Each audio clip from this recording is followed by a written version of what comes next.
GTA 6 has officially become the longest developing title within the entire history of Rockstar Games. After years of speculation, Rockstar has finally confirmed what a lot of fans were afraid of, and it's that GTA 6 is not going to be launching until the 26th of May 2026. This of course is a staggering 13-year gap since the launch of GTA 5 back in 2013. Now this timeline of development shatters all previous records for the franchise, especially when compared to the rapid-fire releases of the early 2000s. I mean, think back to when GTA 3 launched in 2001, and then we had Vice City in 2002, and of course San Andreas, which launched in 2004. Those days are clearly behind us, it seems. Now, what on earth has caused this extended development cycle? The simple answer is that modern AAA game development has fundamentally changed, but the complexities behind the development of GTA 6 does involve much more than just technological advancements. From the changes in the ambitious scope of the game, to leadership departures, to a global pandemic and fundamental shifts in studio culture,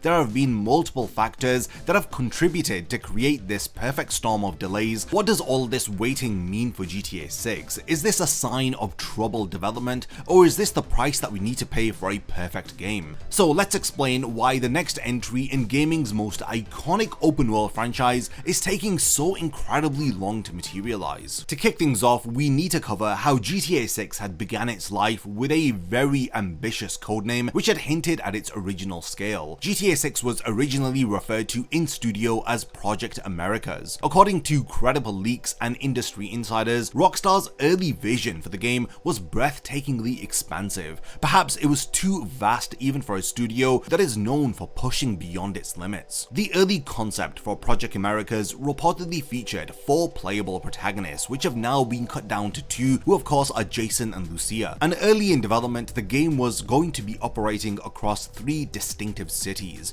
Players would navigate between a reimagined Vice City, a new location based on Rio de Janeiro, and missions within Liberty City, essentially spanning North and South America. Hence why the game was titled Project Americas. Some reports even suggested that the game would unfold across multiple decades, potentially including environments from the 70s and 80s alongside a modern era. This very ambitious project had proved to be unstable, and by 2020, Rockstar had reportedly made the difficult decision to scale back Project Americas significantly. So instead of building the entire Americas, they focused on delivering an extraordinary version of Vice City and its surrounding Florida-inspired state of Leonida. Now, this decision wasn't about reducing creative reach, but it was about redirecting the efforts of the development team, creating one exceptional location rather than several adequate ones. It is quite ironic that reducing the scope of the project had actually extended the development time of GTA 6. The discarding of Project Americas had resulted in years of work on abandoned locations and concepts which had to be repurposed or gotten rid of entirely. Systems designed for Project Americas multiple eras had needed to be reworked too, and the story, originally spanning continents and decades, had required to be reimagined for a more focused narrative. This pattern of design, test, reconsider, and rebuild had consumed many precious years of development. While the final product will likely be more cohesive for these changes, the project essentially underwent multiple partial restarts as its vision had started to evolve gradually. Now, what remains clear from the 2 trailers that we've seen is that Vice City itself has received the full benefit of all of this concentrated focus, as it appears to be more vibrant, detailed, and alive than any other previous GTA location. The reported new strategy for GTA 6 is to build an exceptional foundation at launch, which can be expanded upon through updates, potentially adding new cities or regions over time, rather than delaying the game indefinitely to include everything all at once. This modular approach represents a fundamental shift in how Rockstar creates their worlds, but the transition to this model has itself contributed significantly to the development time of GTA 6. The most highly anticipated open world game isn't just aiming to be bigger than its predecessors, it's actually attempting a quantum leap in technical sophistication. Every frame of the released footage so far showcases Rockstar's determination to create not just the best GTA ever, but potentially the most technically impressive open world in gaming history. The environmental systems alone represent a massive undertaking, as credible reports and trailer breakdowns have suggested that GTA 6 will feature fully dynamic weather with unprecedented simulation depth. This will include hurricanes, thunderstorms, and floods that don't just look spectacular, but meaningfully impact the gameplay. In the Florida-inspired setting, these weather events appear to transform the environment in real time with physics-based interactions between wind, water, and objects. Everything from cloth physics on clothing to water dynamics shows a level of simulation which surpasses even Red Dead Redemption 2's already impressive systems. The world density appears to have increased exponentially as Vice City's streets teem with uniquely behaving NPCs, each seemingly engaged in their own activities rather than following basic patrol paths. Some reports have suggested that NPCs will have complicated daily routines, creating a living city rather than the static backdrop of previous games. All of this technical innovation requires not just implementation time, but extensive research and development. Rockstar's Rage engine has undergone a major evolution in order to support all of these new features. All of these new rendering techniques, physics systems, and AI frameworks don't just materialize overnight, they require years of engineering, testing, and refinement. Additionally, the decision to develop exclusively for current-gen consoles has allowed Rockstar to push technical boundaries without any compromise. But then you have the issue of optimizing the game for these different platforms like the PS5 and Xbox Series X and S. This ensures that the game will maintain performance while delivering some unprecedented fidelity. This in itself is a very time-consuming process. When Take-Two's CEO states that they are creating the best thing anyone has ever seen in entertainment, he's revealing both their vision and the reason for the lengthy timeline of the development. Technical perfection at this scale simply cannot be rushed. Very few figures have helped to shape the history of Rockstar Games and its identity like Dan Houser. As the lead writer behind every major GTA and Red Dead game, his departure from the studio in February of 2020 had marked a major creative shift which inevitably impacted GTA 6's development trajectory. Houser's distinctive writing style defined GTA's satirical voice, its cultural commentary, and its narrative approach for over 2 decades. His brother Sam Houser remains as Rockstar's president. This leadership change occurred at a critical juncture, just as GTA 6 was presumably moving from pre-production into full development. So story elements, character arcs, and narrative frameworks established early in development likely had required reassessment under new creative direction. The dialogue, mission flow, and character development that defines GTA's unique storytelling had needed refinement without its principal creator. The timing of this major exit couldn't have been more challenging, forcing the team to re-evaluate fundamental aspects of the project while simultaneously advancing its technical development. While we can't say for certain how much Houser's departure from Rockstar had delayed GTA 6 development, it is still safe to assume that it contributed to extending the development cycle of the latest entry in the GTA series. Like virtually every game in development during 2020 to 2022, GTA 6 faced unprecedented disruption from the pandemic. When lockdowns had started, Rockstar, like all studios, was forced to rapidly transition hundreds of developers to remote work. For a project of GTA 6's scope and complexity, this shift created enormous logistical challenges. Open world game development requires intensive collaboration between numerous specialized teams, like environmental artists coordinating with technical artists, animators working alongside programmers, writers collaborating with mission designers, for example. The informal communication which happens naturally in a studio environment where there's quick feedback sessions, spontaneous problem-solving conversations, over-the-shoulder reviews, all of these had become formalized and less efficient in a remote setup. Certain aspects of development were particularly impacted. Motion capture sessions, which are essential for GTA's cinematic storytelling, were delayed or reconfigured with social distancing measures. Voice recording sessions had faced similar complications and delays. And then there was the issue of playtesting, which is crucial for identifying errors or issues in an open world where systems interact in complicated ways, had ended up becoming even more challenging to coordinate. These issues persisted well beyond the initial lockdowns, as Rockstar maintained remote and hybrid work models throughout 2022 and 2023. This likely extended typical development cycles for many game systems. By early 2024, upper management had decided that the final push to complete GTA 6 required in-person collaboration. In a controversial move, Rockstar had demanded a return to office in April of 2024 for all developers. Their reasoning was based upon both productivity and and security concerns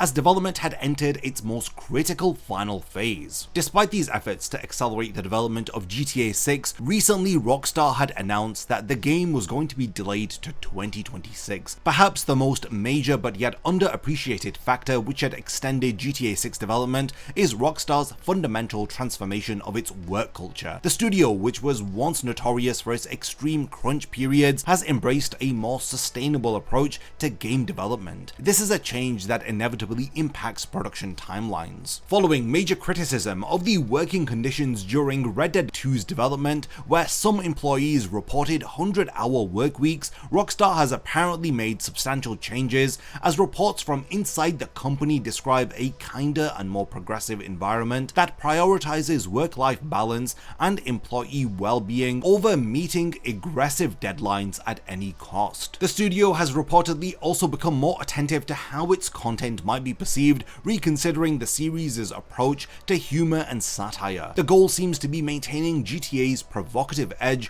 while moving away from outdated stereotypes that had characterized some earlier entries in the series. While previous games might have been completed faster through months of mandatory overtime, GTA 6 is being built with more reasonable working hours. From a purely business perspective, Take-Two Interactive, Rockstar's parent company, has had little financial incentive to rush GTA 6 to market. Unlike most publishers who rely on regular new releases to maintain revenue, Take-Two has enjoyed the unprecedented long-tail success of GTA 5 and GTA Online. The numbers are absolutely staggering, as GTA 5 has sold over 190 million copies and it continues to sell millions annually even a decade after release. Meanwhile, GTA Online generates hundreds of millions in recurring revenue through microtransactions. This continuous cash flow has given Take-Two the luxury of patience that they can afford to give Rockstar all the time that they need because their existing product continues to perform so exceptionally well. Thankfully, because of this financial cushion, it removes the pressure to meet arbitrary deadlines that often leads to compromised games. When the Take-Two CEO Zelnick states that delaying GTA 6 is a worthy investment, he's making a calculated business decision here. The potential revenue from a fully realized, polished game outweighs the cost of extended development and the opportunity cost of a slightly delayed release. And the revised release date of GTA 6 reflects a very strategic marketing choice. By May 2026, the PS5 and Xbox Series X and S install base will be significantly larger than today, providing GTA 6 with a wider potential audience at launch. The game will also be arriving at a point where these consoles have matured technically, allowing developers to more fully exploit their capabilities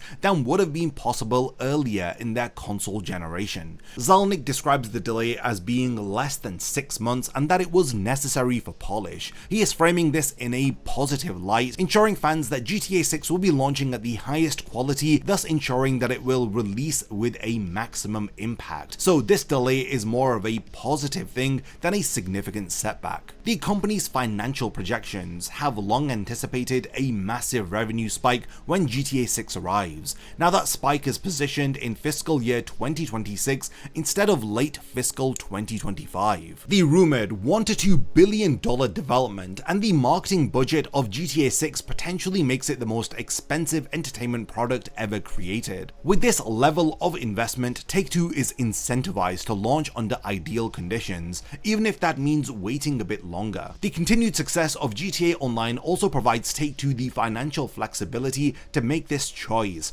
prioritizing long-term returns over short-term timelines. The slow rollout of GTA 6 isn't occurring in isolation. It reflects a broader trend across the entire AAA game industry. Development timelines have been steadily expanding for all major studios, with 5 to 7 year cycles becoming the norm rather than the exception. The numbers do paint a picture here, as PlayStation 5 games take approximately 20% longer to develop than their PlayStation 4 predecessors, and for flagship AAA titles, that increase jumps to around 40%. This increase in development time stems from the exponentially increasing complexity of modern game development, creating 4K assets, implementing advanced physics and AI systems, recording thousands of hours of voice acting, and building ever larger worlds all requires significantly more time than previous console generations. Other major franchises have demonstrated repeated similar patterns, with Elder Scrolls 6 having kept fans waiting for over a decade since Skyrim. The gap between Breath of the Wild and Tears of the Kingdom was 6 years, despite using the same engine and world structure. And then you have Red Dead Redemption 2, which had taken 8 years to develop, and Cyberpunk 2077's troubled launch after nearly a decade of development, which serves as a cautionary tale about rushing complicated projects. It took 4 years to develop GTA 4, 5 years for GTA 5, and now it's taken 13 years so far for GTA 6.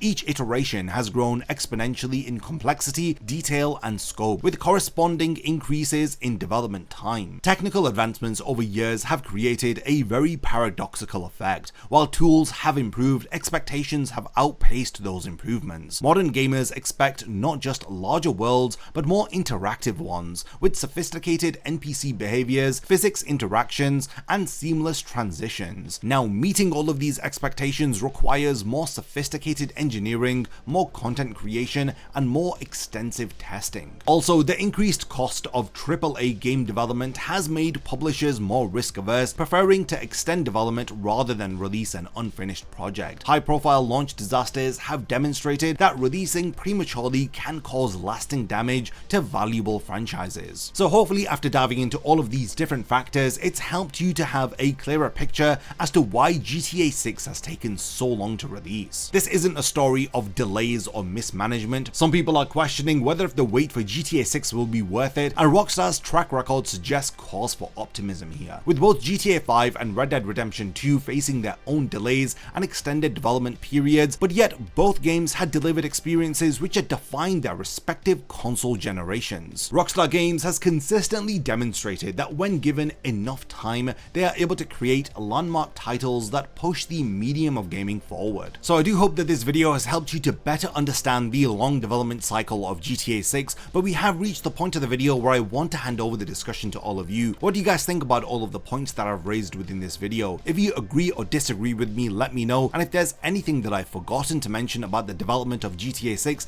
then let me know by continuing the discussion in the comments. Lastly, thank you for making it to the end of this one, and I cannot wait to see you in my next video. A massive thank you goes out to all of my amazing Patreon supporters for helping to make this video possible. If you also want to support the channel and see your name in the end of my videos, then check out my Patreon, which has loads of perks like early video access and so much more. Thank you for sticking around till the end of the video, and whatever you contribute will mean a lot to me.